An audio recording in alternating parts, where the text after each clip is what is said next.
Assalamualaikum warahmatullahi wabarakatuh. Waalaikumsalam warahmatullahi wabarakatuh. Selamat siang Ibu Bapak peserta Indonesian Counseling Conference 2020. Terima kasih kepada Ibu Bapak peserta yang telah bergabung. Perkenalkan, nama saya Herawati yang di sini berperan sebagai host yang akan membantu pematerian di siang kali ini. Ya, pematerian kali ini berjudul Personal Life Coaching, Teknik Efektif untuk Pertumbuhan Positif, bersama pemateri kita yang luar biasa, Bapak Muhammad Muhajirin, MPD CHT, atau kita sering sapa Bapak MG sebagai akrabnya ya Pak ya. Nah, di sini kita akan membahas beberapa materi yang dimana fokusnya itu terkait yang pertama adalah konsep dasar coaching, area coaching, konsep perubahan perilaku, keterampilan dasar coaching, dan model personal life coaching perubahan positif. Oke, kita bacakan dulu CV-nya, tapi sebelumnya akan saya bacakan saja. Mohon maaf. Ya, nama Bapak Muhammad Muhajirin, MPD. Beliau adalah seorang guru bimbingan konseling, education coach, career coach, dan life coach yang sangat konsen dengan masalah perkembangan psikologis remaja. Bapak Muhammad Muhajirin ini merupakan lulusan dari Magister Pendidikan Program Studi Bimbingan dan Konseling Universitas Pendidikan Indonesia. Bapak Muhajirin memiliki keterampilan dalam bidang konseling karir, di mana selama kuliah, Bapak Muhajirin meningkatkan kualitas keterampilannya dalam membantu remaja untuk memantapkan pilihan karir dalam hidupnya. Selain itu, Bapak Muhajirin juga terlibat dalam penelitian-penelitian, khususnya dalam bidang konseling bagi korban yang mengalami post-traumatic stress disorder, baik yang bekerja sama dengan Profesor Louis Downs, PhD, Profesor Konseling dari California State University, atau UC. Latar belakang akademik, Magister Pendidikan, MPD, Program Studi Bimbingan Konseling, Universitas Pendidikan Indonesia, spesialisasi keahlian, keterampilan yang menjadi fokus pengembangan keahlian dalam bidang education coach, career coach, life coach, konseling karir, konseling trauma, konseling remaja, dan hipnoterapi. Pelatihan-pelatihan yang pernah diikuti yang pertama adalah Traumatic Counseling Workshop facilitated by Prof. Louis Downs, PhD. Kedua, Hypnosis Practitioner Certification from the Indonesia Board of Hypnotherapy. Yang ketiga, Hypnotherapy Practitioner Certification from the Indonesia Board of Hypnotherapy. Dan yang terakhir adalah Certification Life Coach Practitioner and Trainer from Indonesian Association of Life Coach. Sekian CV dari pemateri kita yang luar biasa kali ini. Mari kita sambut pemateri kita, Bapak Muhajirin. Silakan Bapak, kita bisa mulai pematerian kali ini. Silakan. Baiklah, Bismillahirrahmanirrahim. Assalamualaikum warahmatullahi wabarakatuh. Asyhadu an la ilaha illallah, asyhadu anna Muhammadar Rasulullah. Allahumma sholli ala sayyidina Muhammad wa ala ali sayyidina Muhammad. Pertama-tama saya ucapkan terima kasih kepada tim panitia dan teman-teman yang sudah mau hadir di kelas ini. Hari ini alhamdulillah sudah hampir penghujung puasa dan penghujung konferensi kita, betul ya Teh? Nah, dan hari ini adalah momen yang sangat luar biasa. Saya bisa bertemu dengan guru saya, Ibu Anne. Beliau adalah pembimbing S2 saya, teman-teman. Jadi, saya merasa sangat bangga dihadiri oleh beliau. Kemudian juga para senior nih, teman-teman di lapangan. Saya kira kita juga sama. Saya profesinya guru BK saat ini, dan baiklah, kita akan mulai saja teman-teman ya. Boleh saya izin share tampil ininya.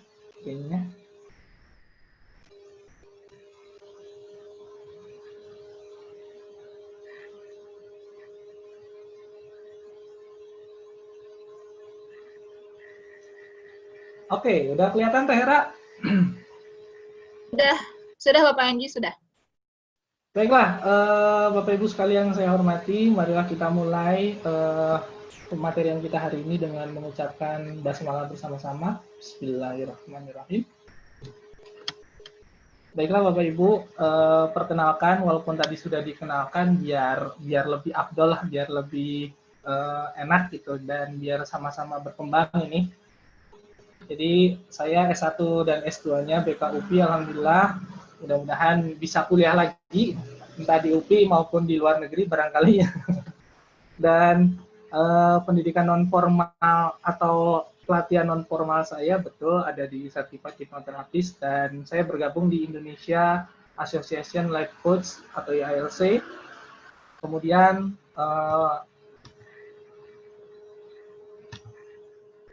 pengalaman praktek saya, alhamdulillah tahun 2013 dimulai dari PPL, saya mengabdi di SMA Negeri 3 Bandung, kemudian memindahkan diri, karena saya belum PNS sampai saat ini, jadi pindah tugas sendiri, ngelamar ke SMA Negeri 1 Bandung. Dan alhamdulillah berjalan tahun 2015 sampai tahun 2020, sudah 5 tahun mengabdi di SMA Negeri 1 Bandung. Kemudian alhamdulillah karena S2-nya juga sudah selesai, saya masih dosen LB di Universitas Muhammadiyah Tasikmalaya. Keseharian saya selain sebagai guru BK, saya seorang hipnoterapis, coach, dan trainer di Edupotensia, teman-teman. Jadi barangkali nanti teman-teman mau bergabung di Edupotensia boleh. Kemudian ini kesempatan yang sangat berharga, teman-teman. Ini yang merubah hidup saya, ini yang menjadikan pengalaman berarti dalam hidup saya, diberikan kesempatan oleh Ibu Anne membuat mengadakan job fair pada saat itu di Universitas Pendidikan Indonesia, dan ini juga menjadi bekal yang sangat luar biasa, dan terutamanya untuk dalam segi karir ya teman-teman, karena saya fokus di bimbingan karir atau di karir counseling dan karir coaching gitu. Kemudian alhamdulillah diberi kesempatan juga digabung di Ikatan Relawan Konseling Indonesia. Jadi Ikatan Relawan Konseling Indonesia ini didirikan oleh Pak Ali. Pak Ali ini adalah Ketua Impact Konseling Indonesia. Kita bekerja sama dengan Fakultas Kedokteran Unjani pada saat itu mengadakan layanan coaching dan konseling untuk para pasien diabetes. Jadi alhamdulillah pengalaman itu saya ramu sehingga meyakinkan diri saya, wah ini profesi yang sangat luar biasa. Profesinya bisa hadir di dunia pendidikan, bisa hadir di masyarakat, dan bisa hadir juga di area kesehatan gitu.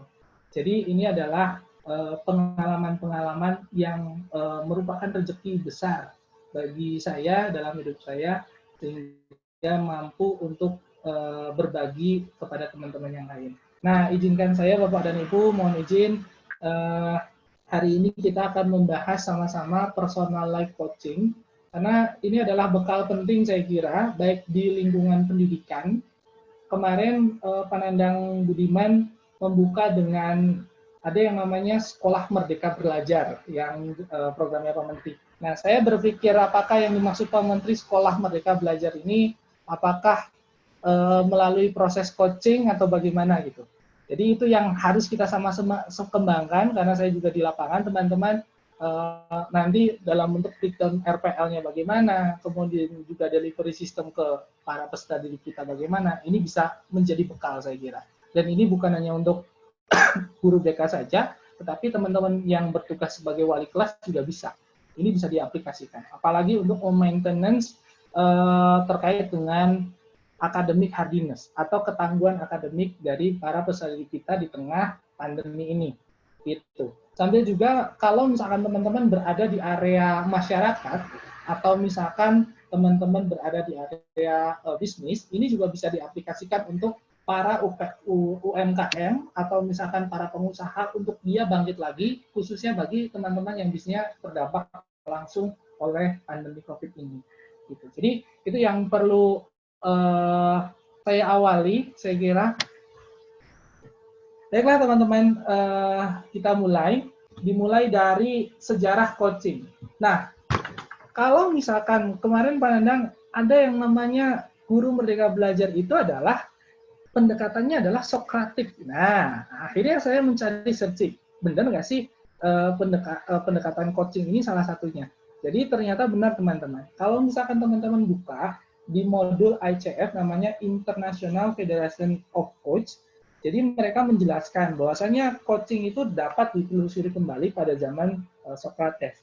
Ini halnya sama dengan konseling, cuman promnya nanti apa bedanya kita bahas di slide berikutnya. Jadi apa bedanya konseling dan coaching? Kemudian Socrates ini menggunakan dialog dan pertanyaan untuk memperoleh wawasan atau insight dan memperluas pemahaman melalui pertanyaan.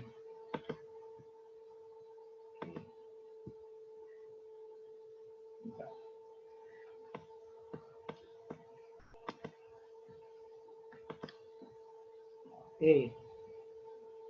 Kemudian berikutnya adalah coaching mulai diterapkan pada dunia kerja mulai tahun 1950-an. Jadi pada saat itu di Amerika setelah berakhir Perang Dunia, khususnya ada didirikannya pabrik yang namanya pabrik mobil Ford yang sampai saat ini masih ada. Nah, di sana mulai dikembangkan mulai dari veteran-veteran perang itu, khususnya prajurit-prajurit yang tingkat bawah, dia direkrut, kemudian juga dia dilatih, kemudian juga setelah dia bisa, dia dipersiapkan atau di coaching gitu, dilakukan wawancara secara mendalam, apa sih yang bisa kita kembangkan dari produk ini dan segala macam. Kemudian secara manajerial itu harus kayak gimana, apa yang harus kita capai untuk perusahaan ini. Nah, itu dipakai mulai dari situ. Kemudian juga dipakai untuk para narapidana yang pada saat itu asimilasi gitu, yang narapidana dan pemuda yang tidak punya pekerjaan. Jadi coaching ini diterapkan oleh para toko-toko yang pada saat itu masih kecil, kayak toko sepatu, toko tas, mereka disuruh untuk menjadi pelayan, tetapi dengan konsep sellingnya itu menggunakan pendekatan coaching. Nah itu sejarahnya seperti itu teman-teman. Kemudian sangat direkomendasikan juga sebagai alat manajerial, khususnya membimbing dan mengembangkan bawahan. Jadi ini memang berlakunya, coaching ini berkembangnya di area industri dulu, teman-teman. Gitu. Kemudian coaching tumbuh dan berkembang pada beberapa dekade berikutnya dan kemudian berkembang menjadi praktek manajemen secara umum. Itu teman-teman.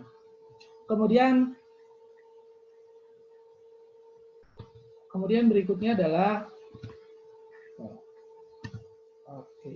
Nah, mengapa saat ini kita membahas coaching atau coaching diperlukan? Jadi teman-teman, bukan hanya data yang kita butuhkan unlimited saat ini, tetapi ternyata resource atau sumber yang kita miliki itu saat ini sudah unlimited, teman-teman. Teman-teman sekarang sangat mudah. Kalau waktu zaman saya kuliah dulu, itu kita akses internet masih menggunakan modem dan masih sangat susah. Saya masih ingat harus mendownload buku melalui Google Book, tapi itu jaringannya masih sangat lama.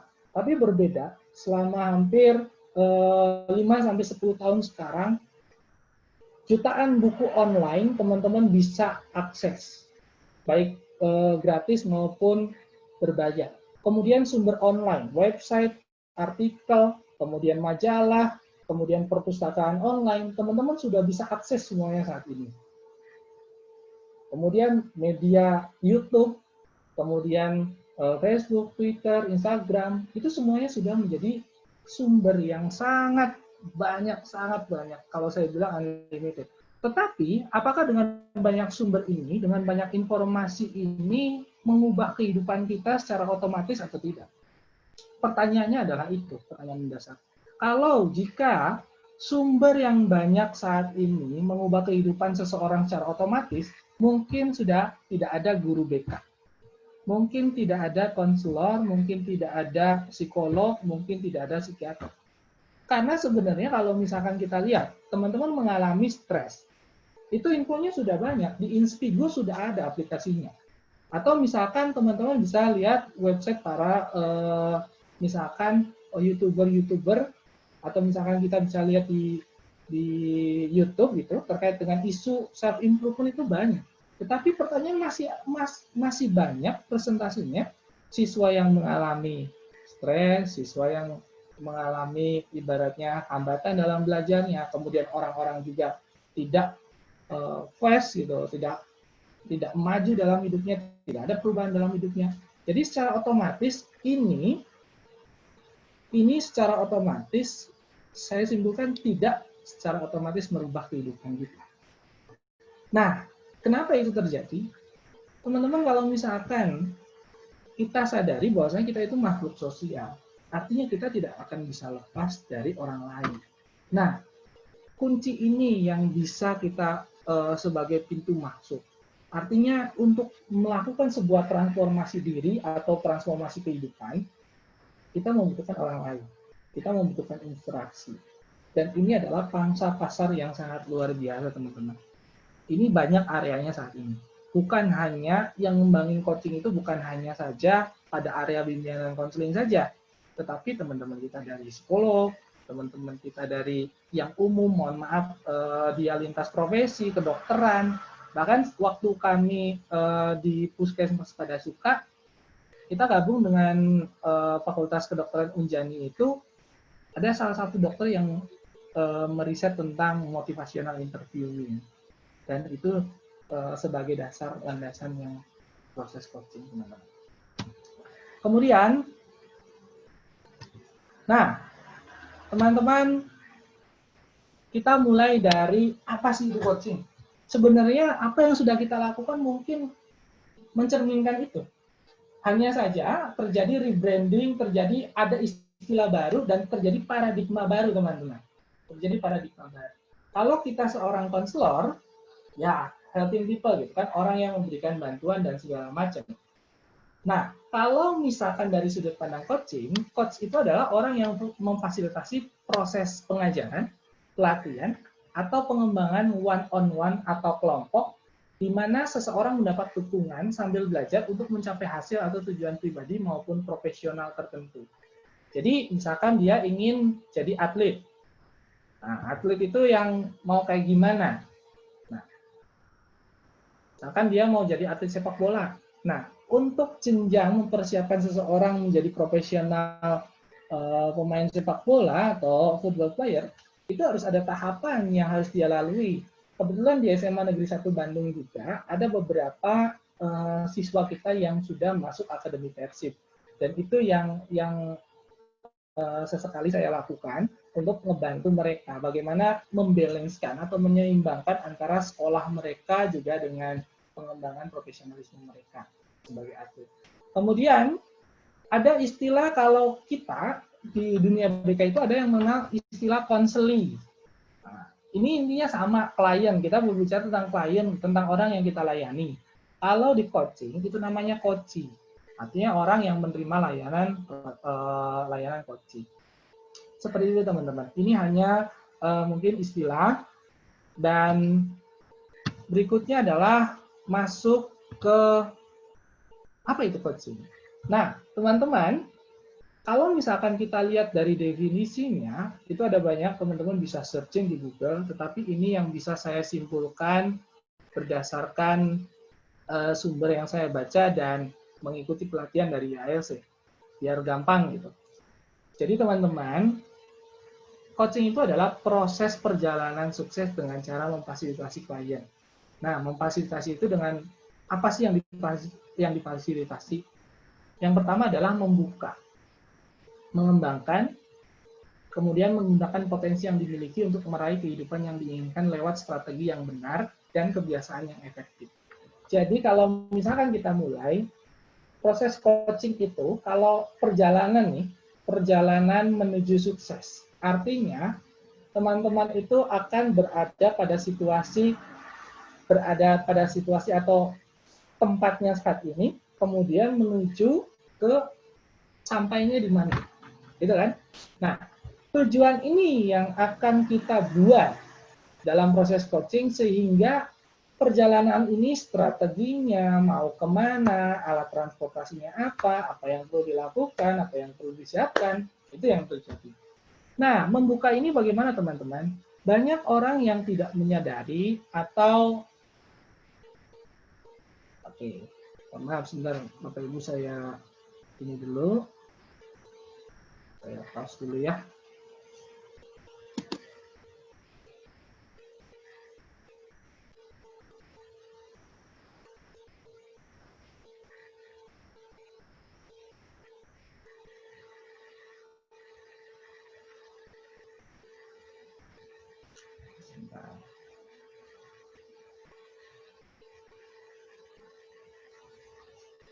Iya, Bapak Ibu, ditunggu sebentar ya, karena mungkin sedang ada penyesuaian terlebih dahulu.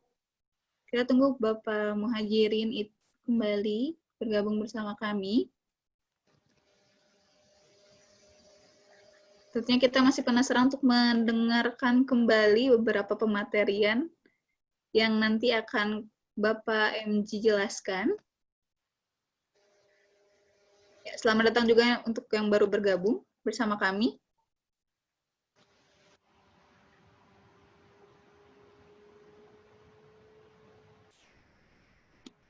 Ya, silakan Bapak MG. Sudah kembali ya? Iya. Ada kendala teknis sebentar.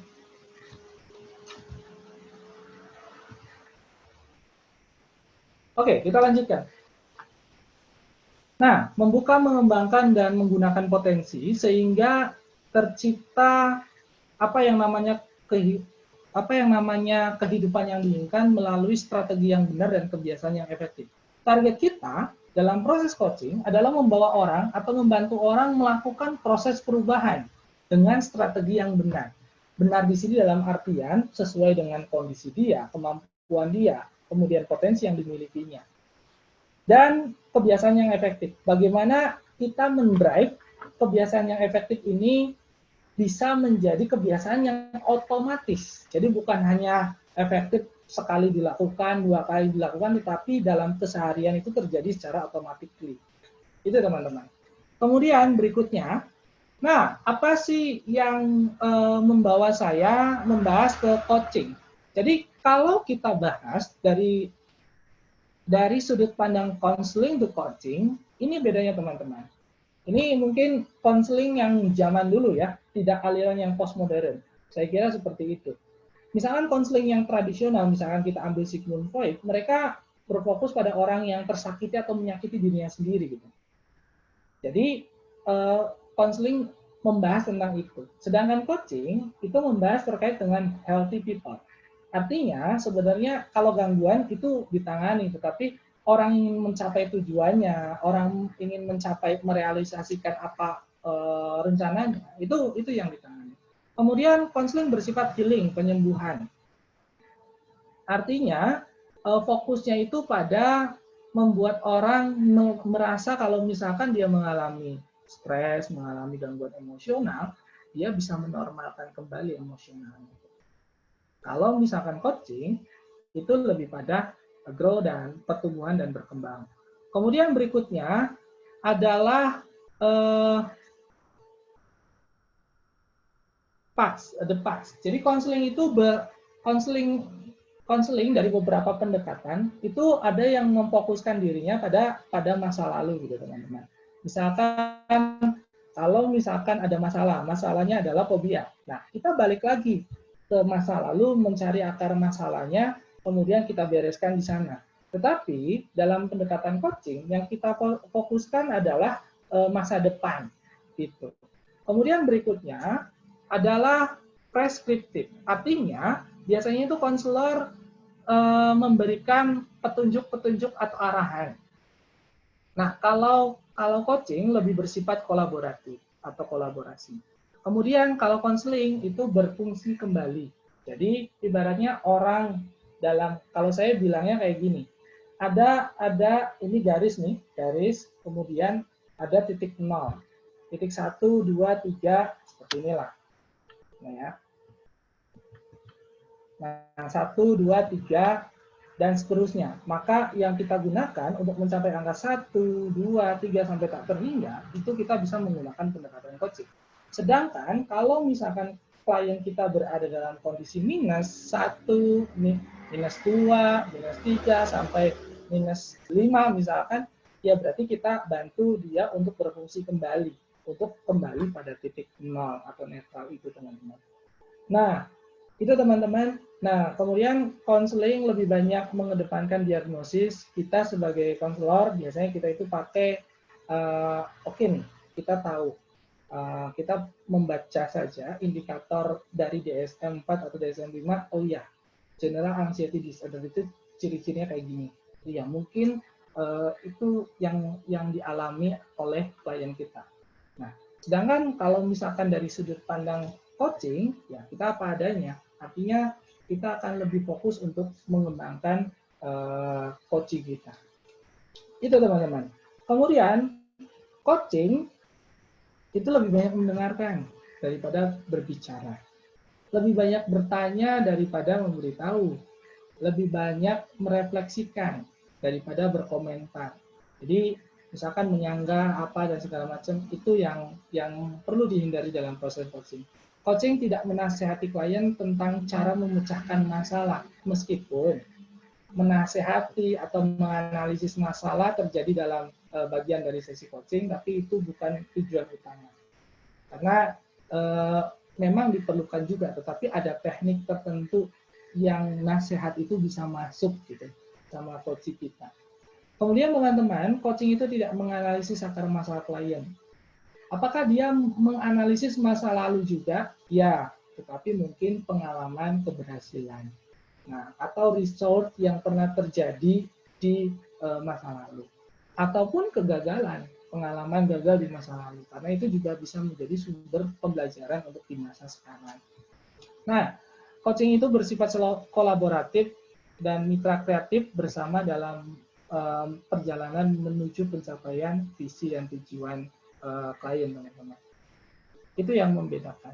Kemudian prinsip dasar life coaching yang perlu kita pegang ketika kita menjadi seorang coach adalah yang pertama, coach itu adalah orang yang paling tahu tentang apa yang terbaik tentang dirinya. Karena dia adalah orang yang sangat unik. Dia memiliki pengalaman tentang hidupnya, dia memiliki potensi dalam dirinya. Yang perlu kita lakukan adalah membantu menyadarkan dia, kemudian membantu juga bagaimana mengoptimalisasikan potensi yang dimilikinya. Kemudian, coach adalah orang yang penuh dengan sumber daya, termasuk sumber daya untuk memperoleh sumber daya. Maksudnya kayak gimana, teman-teman?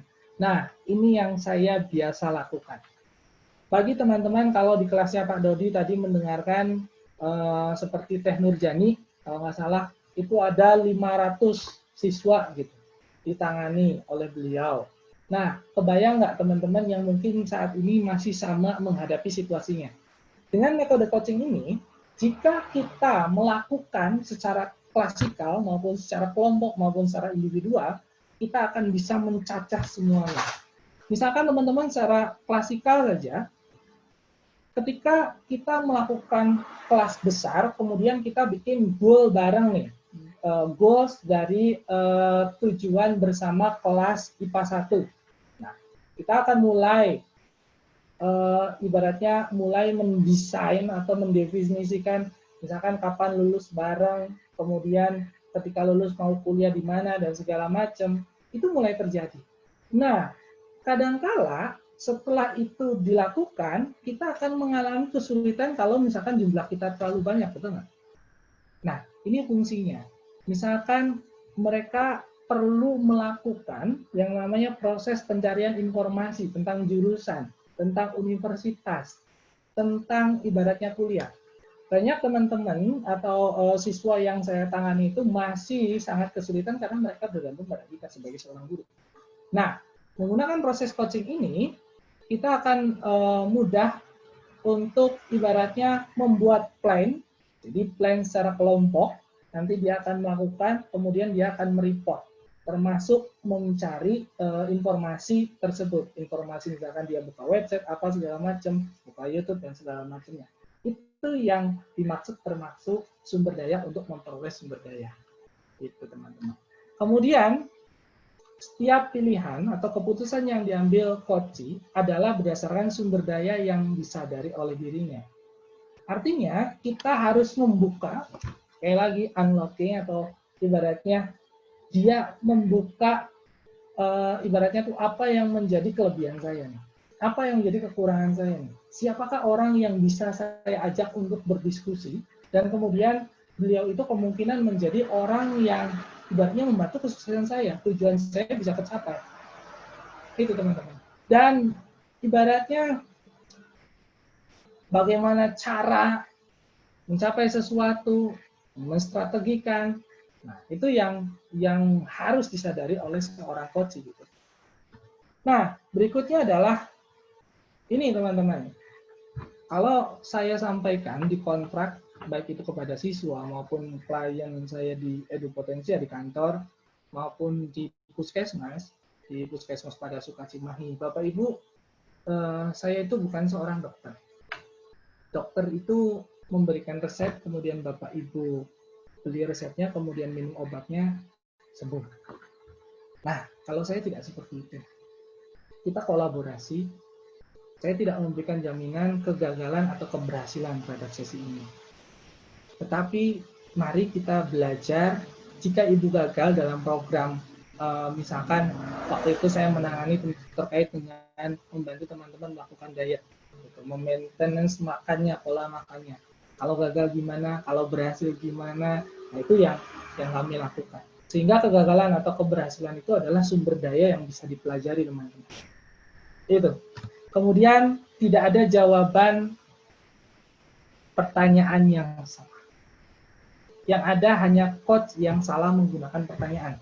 Sehingga hari ini kita akan lebih banyak berdiskusi tentang teknik bertanya dengan pendekatan coach itu kayak gimana, bentuknya kayak gimana. Karena kan sebenarnya pendekatan Socrates ini lebih banyak bertanya, kemudian merefleksikan, seperti itu teman-teman.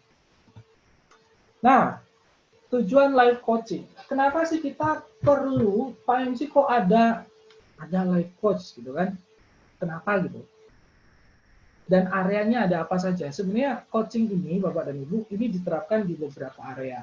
Kalau misalkan Bapak Ibu pernah dengar yang namanya executive coach, kemudian juga ada leader of coach, kemudian juga ada psychological coaching, nah ada life coaching. Nah, itu teman-teman sebagian area-area yang menggunakan pendekatan coaching dalam pelaksanaannya. Misalkan ada yang namanya service of excellence. Nah, bagaimana para karyawan khususnya yang bekerja di industri keuangan, di bank, itu bisa dia melakukan pelayanan yang prima. Bagaimana cara menyambut orang dan ibaratnya apa sih yang dirasakan ketika menyambut dan melayani orang dengan luar biasa. Nah, itu yang diajarkan pada seseorang yang oke. Mohon bantuannya. Sudah? Oke, kita lanjutkan. Misalkan yang tingkatan leader, bagaimana tingkatan yang kepala divisi misalkan, bagian divisi penjualan. Bagaimana untuk memaintenance nih motivasi peserta, motivasi apa ya, anggota penjualannya atau tim salesnya itu untuk penjualannya selalu tinggi. Misalkan itu bisa dipraktikkan ke teman-teman yang bekerja di dealer misalkan, atau di properti perumahan. Nah, itu biasanya dilakukan. Kemudian di area kesehatan. Nah, area kesehatan ini banyak. Ada yang personal trainer atau coach di gym. Nah, itu banyak juga menjamur saat ini. Dan gajinya di Jakarta luar biasa. Jadi mereka memantau kayak bekerja di tempat olahraga gitu.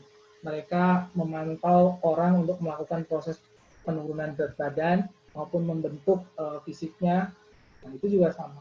Atau misalkan seperti yang saya lakukan di Puskesmas pada Sukacimahi ya, kita memaintenance orang pasien DM yang memiliki diabetes mellitus yang udah kena secara psikologisnya. Contohnya misalkan dia harga dirinya kena karena dia sudah mengalami luka basah atau luka kering dan itu baunya kemana-mana. Bagaimana kita ibaratnya self confidence-nya lagi, kemudian bagaimana kita membangun kepercayaan dirinya kembali. Nah, itu yang bisa dilakukan. Dan tentunya di area pendidikan. Nah, sementara di yang life coaching sendiri, itu biasanya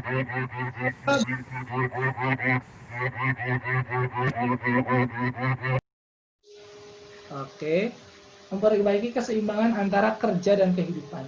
Bapak Ibu, yang saya alami sendiri saat ini, terutama di WFH, work from home, dan teman-teman saya juga mengalami juga, rumah itu bisa menjadi surga maupun neraka ketika kita tidak bisa memanage dan memaintenance antara keseimbangan kerja dan kehidupan. Jadi teman-teman ini juga perlu dan bisa dilakukan. Kemudian berikutnya adalah membuat rencana masa depan, memahami target dan tujuan kehidupannya. Kemudian berikutnya adalah menemukan cara untuk mengelola kehidupan lebih baik.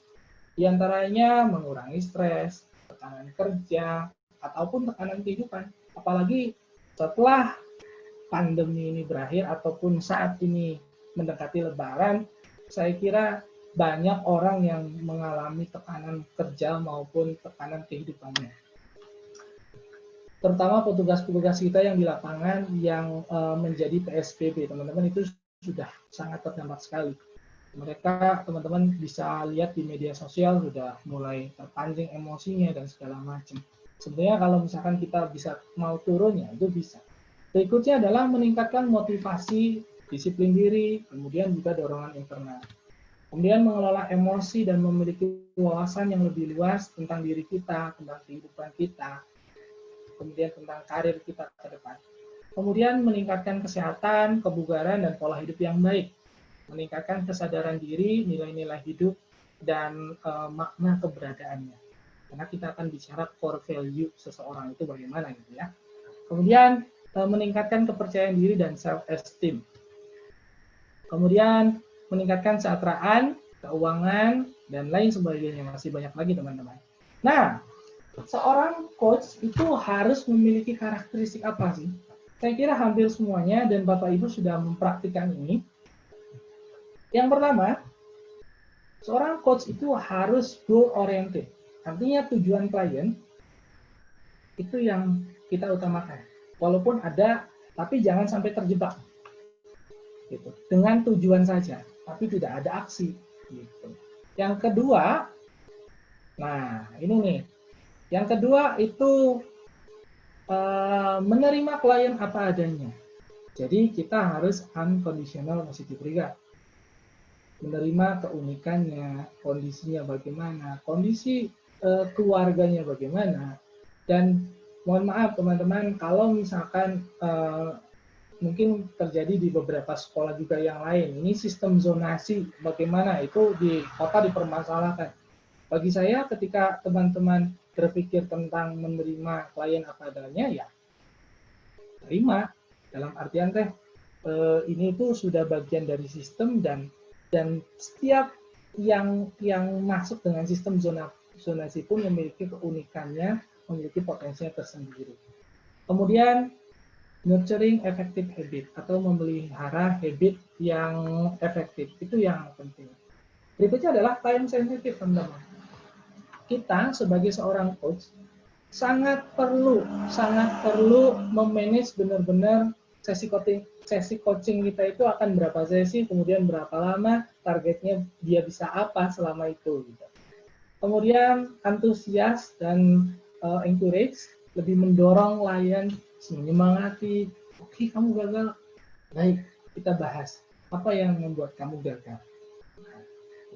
Kemudian berikutnya adalah never stop learning. Jadi tidak pernah berhenti belajar. Karena saya yakin kehidupan ini terus berputar dan setiap waktu, setiap kesempatan itu adalah kesempatan kita untuk belajar. Nah, yang terakhir teman-teman, ini yang perlu teman-teman pahami, yang terakhir itu adalah grooming ya, atau dandan lah. Dandan di sini ya maksud saya tuh kalau misalkan kita menghadapi klien, pastikan mulut kita tidak bau pete gitu, ataupun kita sudah berpenampilan yang profesional, yang sopan dan yang rapi. Itu yang perlu dilakukan. Jadi karakteristik coach kalau menurut saya dan teman-teman di ILC itu ya harus ganteng gitu. Nah, ganteng ini yang harus menjadi pegangan teman-teman ya. Nah, baiklah teman-teman, kita lanjutkan. Nah, ini teman-teman, kita mulai bahas nih terkait dengan perubahan. Jadi, sejatinya kita sebagai seorang coach itu adalah seorang fasilitator. Nah, fasilitator untuk apa? Mulai dari current state atau perubahan itu bergerak dari keadaan yang sekarang menuju ke keadaan yang diinginkan. Nah, ini. Jadi fokus kita itu bukan yang minus lagi sekarang. Walaupun kadang-kadang kalau misalkan sebenarnya teman-teman yang di psychological coaching, nah itu biasanya itu isinya itu sebenarnya. Bagaimana untuk mensejahterakan well-being gitu, secara psikologis. Jadi biasanya teman-teman mulai membahas terkait dengan isu stres, kemudian tekanan dan segala macam. Nah, kalau di sini kita udah mulai 1, 2, 3 dan seterusnya. Nah, teman-teman, kita bisa memahami proses perubahan atau coaching model yang akan kita lakukan, kita praktikkan ini berdasarkan trans-theoretical model atau teori perubahan berdasarkan Dr. Prochaska. Nah, teman-teman, pertama diawali ada yang namanya, ingat nih, ada 5 tahapan perubahan. Ada prakontemplasi, kontemplasi, kemudian preparation, action, dan maintenance. Jadi pertama mungkin orang tidak butuh terkait dengan, oh iya, saya butuh nggak ya sesi coaching? Biasanya kalau siswa saya di sekolah, saya butuh nggak ya ketemu Pak Anji? Nanti aja kalau udah mau SNMPTN, kalau mau udah SBMPTN, atau nanti udah kelas 3. Nah, itu. Atau misalkan kita menghadapi teman-teman yang kecanduan merokok.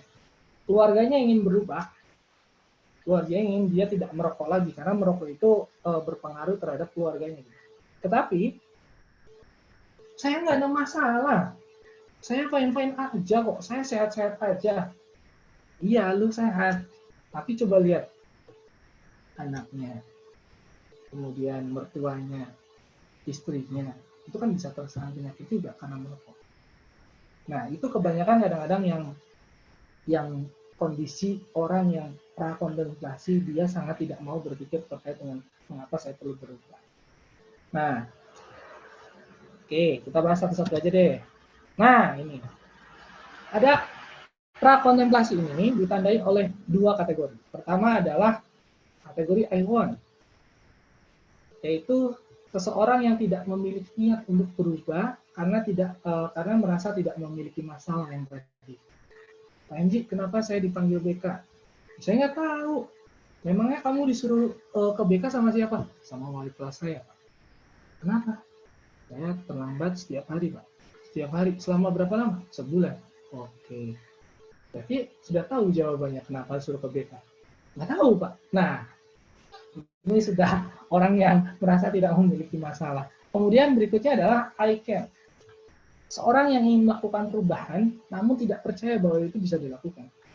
Teman-teman, ketika di Puskesmas pada Sukacimaki menghadapi Bapak Ibu yang pasien diabetes mellitus itu, ada beberapa pasien yang mengalami, Pak, saya nggak mungkin deh bisa mengikuti program diet ini.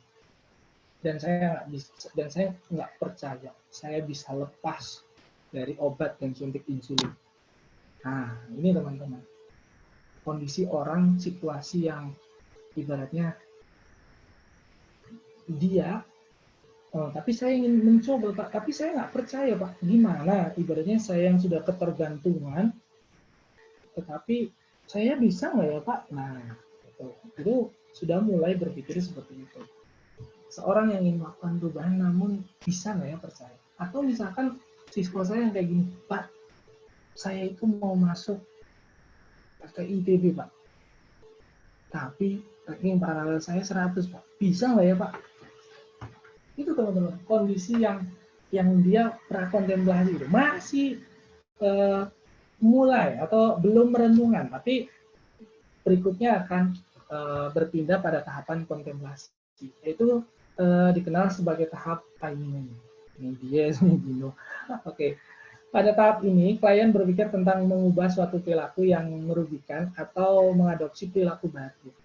Jadi kalau misalkan dia udah tahu nih, untuk masuk diterima di SNMPTN itu adalah siswa yang ranking 1 dan segala macam. Kemudian dia memiliki dari kelas 1 itu, oh ya, karena rumahnya jauh dari sekolah, kemudian terjebak macet dan segala macam, dia terlambat. Nah, akhirnya kan dia mengalami suatu tindakan yang merugikan. Kemudian dia sadar, wah, saya harus berubah nih demi dapat nilai yang bagus. Oh ya, oke. Nah, kemudian atau mengadopsi perilaku baru yang sedang memperingan apapun yang perlu dilakukan selama kurun waktu tertentu. Jadi kalau misalkan ini perilaku salah nih, makan malam nggak boleh untuk misalkan teman-teman yang dekat dan segala macam. Ini bisa nggak ya saya stop untuk makan terakhirnya itu di jam 5 atau misalkan di jam 6. Kemudian tahapan preparation. Nah, dalam tahapan persiapan itu biasanya terjadi perasaan kebingungan dan perasaan itu sebagian besar sudah bisa diatasi. Jadi ada biasanya yang kita sebut sebagai kondisi ambivalensi. Saya pengen ini, tapi kondisi saya kayak gini. Saya pengen ini, tapi kayak gini. Dua perasaan yang bertentangan. Nah, biasanya itu sudah mulai turun dan itu kita sudah dalam tahapan persiapan. Jadi klien itu atau coach itu sudah mulai memiliki motivasi, dia mulai merencanakan apa sih yang perlu saya lakukan agar bisa masuk ITB, apa sih yang saya perlu lakukan agar keluarga saya itu bahagia, apa yang perlu saya lakukan agar saya tetap sehat, masih bisa melihat anak cucu saya menikah, kemudian saya masih hidup walaupun saya berdampingan dengan penyakit yang menarik. Nah, kemudian juga klien sudah mulai tahu hambatannya, kekurangan dia apa. Kemudian dia mencoba mengaplikasikan, mulai menyadari dan menyusun strateginya untuk menangani itu tuh kayak gimana. Nah, seperti itu teman-teman. Kemudian berikutnya adalah tahapan action. Tahapan di mana mulai melakukan, kemudian mulai ibaratnya membicarakan terkait mulai mengaplikasikan kesepakatan yang sudah dijalani, kemudian melaksanakan program tahapan demi tahapan. Nah, itu teman-teman. Dan yang terakhir adalah tahapan maintenance, yaitu perubahan perilaku telah menjadi kebiasaan, dan kebiasaannya sudah dilakukan secara otomatis. Misalkan indikator keberhasilan otomatis kayak gini. Misalkan siswa setelah mengikuti coaching kita, dia sudah mulai bisa bangun pagi subuh. Nah, itu bukan hanya sekali 2 kali. Walaupun minta saran atau minta bantuan dari orang tuanya. Dulunya pertanyaan misalkan dibangunkan, dia dibangun, dia bisa bangun. Kemudian dia minta tolong. Tapi kalau misalkan itu sudah dilakukan secara otomatis, maka dia akan bangun sendiri, mulai persiapan sekolah dan segala macam. Nah, Bapak dan Ibu, ingat kita ada rumusan nih. be, do, have. Kita mulai dari yang have dulu. Nah, Bapak Ibu, have itu adalah kita harus membantu klien membuat atau mendefinisikan goal yang ingin dicapai. Gitu. Jadi tujuan dia itu apa sih yang dicapai? Gitu. Kemudian peran seorang coach adalah memfasilitasi clear goal-nya itu, artinya dia harus spesifik, measurable, achievable, dan time-nya kapan harus jelas. Dan apakah realistik ataukah tidak dengan prinsip yang SMART. Nah, kemudian berikutnya, yang dimaksud have juga di sini adalah klien sudah memiliki gambaran yang sangat jelas tentang apa yang dia inginkan dan mampu memberikan gambaran secara detail. Gitu. Kemudian yang kedua adalah be. Nah, be itu adalah tentang siapa klien kita. Kemudian bagaimana dia memandang dirinya. Bagaimana perilaku habit dia saat ini. Kemudian yang akan dirubah itu apa. Nah, kemudian keberhasilan sebuah program coaching ditentukan oleh seberapa hebat seorang life coach mampu untuk memfasilitasi klien melakukan sebuah proses transformasi. Dan yang kesalahannya itu fokus pada have atau fokus pada tujuan, tapi mengabaikan bagian dari siapa klien itu sendiri. Jadi dia kurang menggali apa keunikannya, apa segala macam. Itu yang biasa kesalahan yang biasa atau pernah dilakukan oleh seorang coach. Kemudian berikutnya adalah do. Do itu tentang apa yang perlu dilakukan, apa yang tidak perlu dilakukan oleh klien. Kemudian seorang life coach juga perlu memastikan kliennya itu akuntabel. Dia terbuka, dia jujur atas pelaksanaan setiap rencana tindakannya. Kalau berhasil, katakan berhasil. Kalau tidak, katakan tidak. Sehingga ketika itu bisa memastikan dia jujur, dia akuntabel, maka dia akan kita tahu sebagai seorang coach, oh ini yang perlu kita bahas lagi. Ini yang sudah dia capai. Kemudian seorang life coach, ya ILC perlu lebih fokus pada do-nya, yaitu membangun habit kebiasaan. Nah, teman-teman, ini tiga strategi yang bisa teman-teman lakukan untuk membantu coach kita. Nah, teman-teman, apa sih area life coach? Teman-teman, kita ibaratkan ada yang namanya life of will atau roda kehidupan. Nah, teman-teman bisa dilihat di layar ya. Itu ada kuadran. Di sana ada 8 kuadran. Nah, kita bisa tentukan kuadran ini sebagai tools melakukan asesmen di awal sebenarnya. Atau misalkan di intake inform kita disertakan juga nggak masalah. Misalkan kita jelaskan ke klien itu mulai dari area yang pertama. Area bisnis itu apa ya? Misalkan area bisnis atau area karir tentang dirinya. Disesuaikan dengan kapasitas kondisi dia saat ini. Kalau misalkan siswa, ya berarti karirnya itu tentang pemilihan jurusan. Gitu. Atau misalkan kalau misalkan orang karyawan yang baru masuk atau tingkatan yang baru naik ke manajer, itu adalah transisi. Gitu. Kemudian keuangan, bagaimana cara mengelola keuangan biasanya. Nah, kemarin juga saya mengikuti ada financial coach, sekarang produknya itu lagi ngetrend dengan situasi pandemi ini. Jadi membahas tentang investasi pendidikan, kemudian membahas tentang bagaimana mengelola keuangan di tengah pandemi, kita bisa saving, kita bisa tetap dapat income. Nah, itu yang bisa dilakukan juga. Kemudian tentang keluarga, tentang kebahagiaan keluarga, kemudian kesehatan, sosial, hobi, rekreasi, pengemandi, dan spiritual. Nah, teman-teman, cara penggunaannya bagaimana? Teman-teman bisa lihat di titik tengah. Titik tengah itu boleh kita menggunakan teknik scaling quotient. Scaling quotient itu misalkan skala 0 sampai 10 atau skala 1 sampai 10 deh. 1 sampai 10, di mana 1 itu adalah di mana titik tengah itu adalah angka 1 dan di luar lingkaran itu ada 10. Jika teman-teman silakan tentukan kondisi teman-teman saat ini itu ada di angka berapa. Misalkan ya, Untuk bisnis karir saat ini teman-teman ada di angka berapa? 0 itu atau 1 itu tidak baik-baik saja, 10 itu baik-baik saja atau sangat memuaskan. Gitu. Misalkan income-nya tetap gede, dapat miliaran. Itu kan para YouTuber sekarang masih kayak gitu ya. Kayak teman-teman saya lihat seperti Ridwan Hanif dan segala macam yang dia bisnisnya sudah online, itu ya income-nya tetap dia jalan. Mungkin bisa ditaruh di angka 9 atau angka 8, kayak gitu.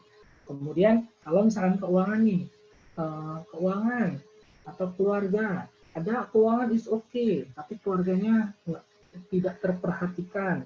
Oke, berarti saya di angka berapa ya? Nah, misalkan di angka 3, boleh tulis angka 3 di situ. Nah, setelah itu semua selesai, baru kita akan tahu gambaran dia. Pintu masuk kita untuk fokus pada area ini mana dulu yang akan kita bahas. Teman-teman kebayang nggak kalau proses coaching ini berapa lama? Jadi teman-teman, waktu yang di puskesmas pada Sukacimahi aja itu kita 3 bulan, 3 bulan per 2 minggu sekali. Itu kalau areanya kesehatan. Ini belum ada risetnya juga, tapi memang ini ibaratnya kita berdasarkan pengalamannya. Nah, kalau misalkan siswa biasanya kita ya coachingnya selama 6 bulan atau per triwulan pertama, triwulan kedua, triwulan ketiga. Jadi targetnya itu misalkan dia mau masuk ITB, apa yang perlu dilakukan, atau masuk ke UI atau bahkan sekolah ke luar negeri, nah kita itu dari awal sudah mulai memetakan ini. Nah, boleh deh kita tunda dulu, masih ada beberapa materi lagi untuk latihannya. Nah, berikutnya adalah keterampilan dasar coaching. Di buku yang saya baca, keterampilan dasar coaching itu sama seperti keterampilan dalam counseling yang sudah kita pelajari bersama. Di sana ada building rapport atau establishing trust and rapport. Jadi membangun dan memelihara hubungan. Nah, di dalamnya akan sangat banyak, saya kira teman-teman sudah belajar itu ada reflection to feeling, kemudian responding, dan segala macamnya. Sesi ini saya nggak bahas terlalu banyak terkait dengan itu, karena itu harus perlu banyak praktik teman-teman. Gitu. Kemudian active listening dan powerful questioning. Nah, ini yang mungkin akan saya lebih banyak bahas. Nah, untuk keterampilan ini kita bisa pakai membangun hubungan itu misalkan dengan motivational interviewing. Nah, apa sih pendekatan motivational interviewing? Di mana kita mengekspresikan empati kita. Diam, kemudian fokus mendengarkan, kemudian biasanya melakukan refleksi, menerima dan menyampaikan kembali emosi yang dirasakan oleh klien. Menerima kebutuhan klien dan menyampaikan kembali kebutuhan klien. Misalkan saya pakai metode plain language atau parotik ya, boleh. Misalkan klien mengatakan, saya bosan dengan belajar di rumah. Kalau saya menggunakan metode parotik atau membeo, saya bisa menjawab, dan kamu bosan belajar di rumah. Dan apa yang terjadi pada kehidupan kamu selanjutnya? Itu ya. Kemudian development mengembangkan diskrepansi ya. Nah, ini biasanya terdapat 2 pilihan. Oke. Ketika kamu diterima sebagai mahasiswa di ITB, kira-kira apa yang terjadi pada diri kamu? Apakah kamu yakin? Apa yang membuat kamu yakin kamu bisa mencapai itu? Keuntungan apa yang kamu dapatkan ketika kamu diterima di ITB? Kemudian dia menjawab, orang tua saya bahagia, Pak. Karena saya sudah mulai membuka jalan masa depan saya. Dan ini adalah impian yang sudah saya cita-citakan dari waktu SD. Nah, kemudian apa yang perlu kamu lakukan? Atau satu langkah kecil apa yang perlu kamu lakukan agar itu bisa tercapai, agar kamu bisa diterima gitu. Nah, kemudian kita harus juga terkait aware dengan kadang kalau misalkan kemarin saya menemukan yang ada satu karyawan Kimia Farma, dia mengalami kejenuhan bekerja di pabrik dan ingin mulai wirausaha. Setelah proses sama coaching, kemudian dia mengatakan, kemudian ada strateginya, kemudian dia mengatakan, iya sih Pak, saya bisa, tapi gimana dengan istri saya? Nah, ada resistensi. Kita harus aware terhadap resistensi itu. Kemudian yang terakhir adalah supporting self-efficacy. Keyakinan diri teman-teman. Kalau misalnya teman-teman baca lagi terkait dengan konsep tentang Bandura, terkait dengan self-efficacy, bagaimana kita membuat orang, kamu tuh bisa. Semua orang tuh bisa sukses.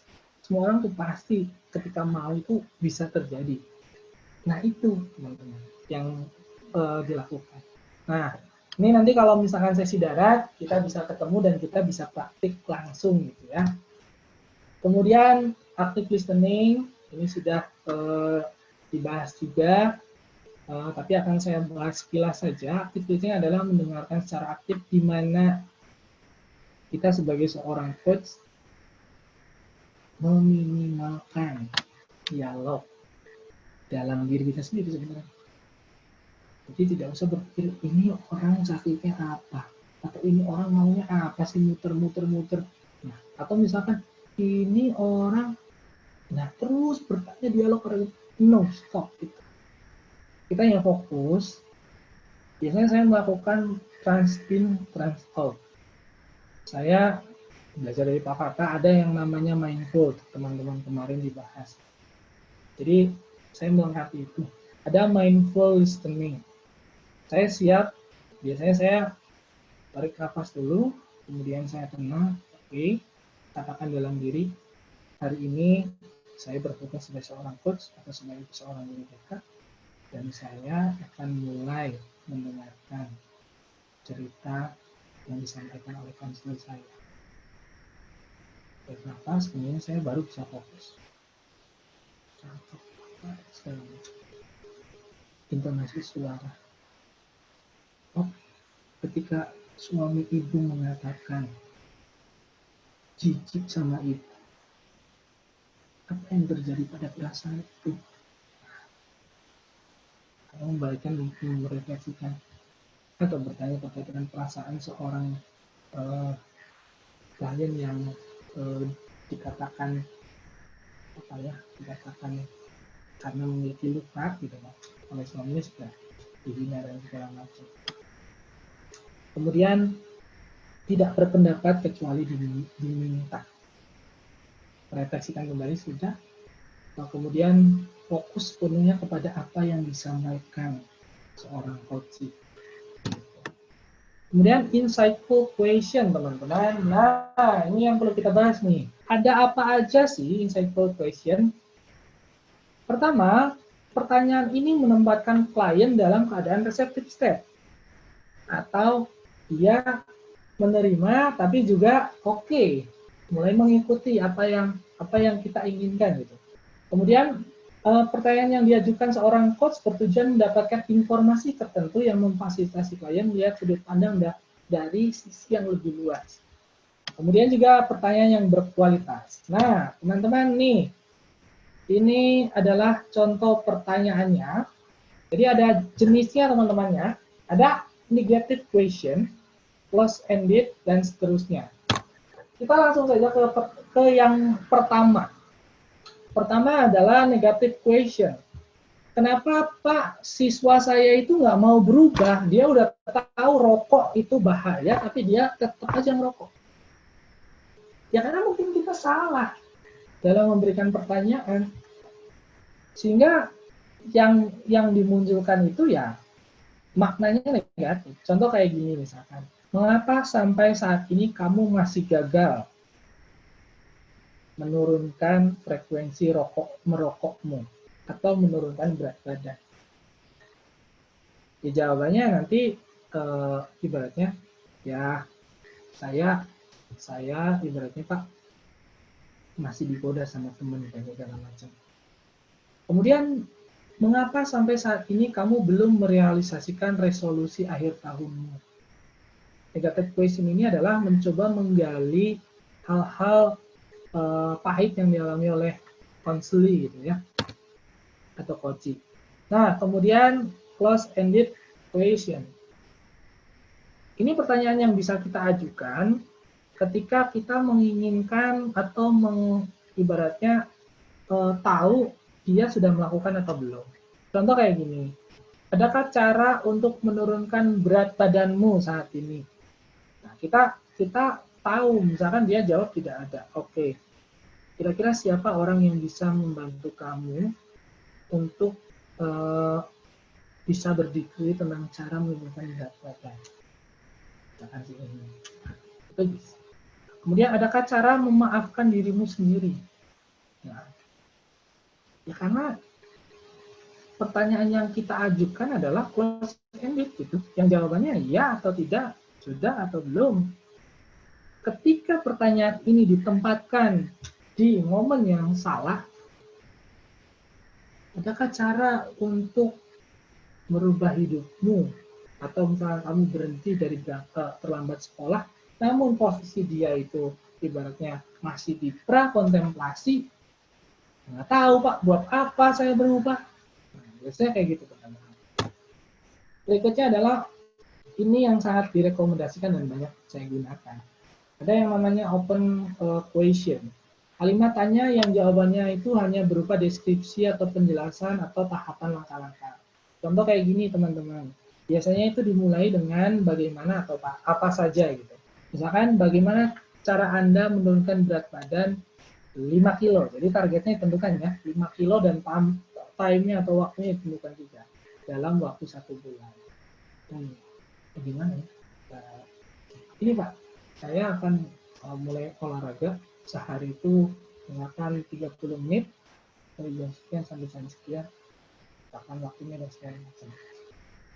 Kemudian atau misalkan apa saja cara Anda untuk menurunkan berat badan 5 kilo dalam waktu 1 bulan. Kemudian berikutnya adalah focus question. Kalimat ini bertujuan untuk memaksa klien pada kata tertentu. Misalkan kayak gini teman-teman. Kita ingin membawa klien itu untuk memulai apa yang perlu dia lakukan. Jadi kayak gini. Kira-kira menurut Anda apa yang cara paling sederhana untuk memulai langkah pertama? Nah, ini. Kemudian apa saja cara termudah untuk agar Anda bisa bangun lebih pagi lagi misalkan. Ya saya tidur lebih cepat Pak. Jam berapa lebih cepat itu? Demikian. Apa yang perlu kamu pastikan agar kamu bisa tidur jam 9? Saya stop main HP dan saya minta diingatkan oleh orang tua. Clear. Berikutnya adalah creating effective habit. Kalimatannya yang memaksa klien memulai membangun kebiasaan efektif.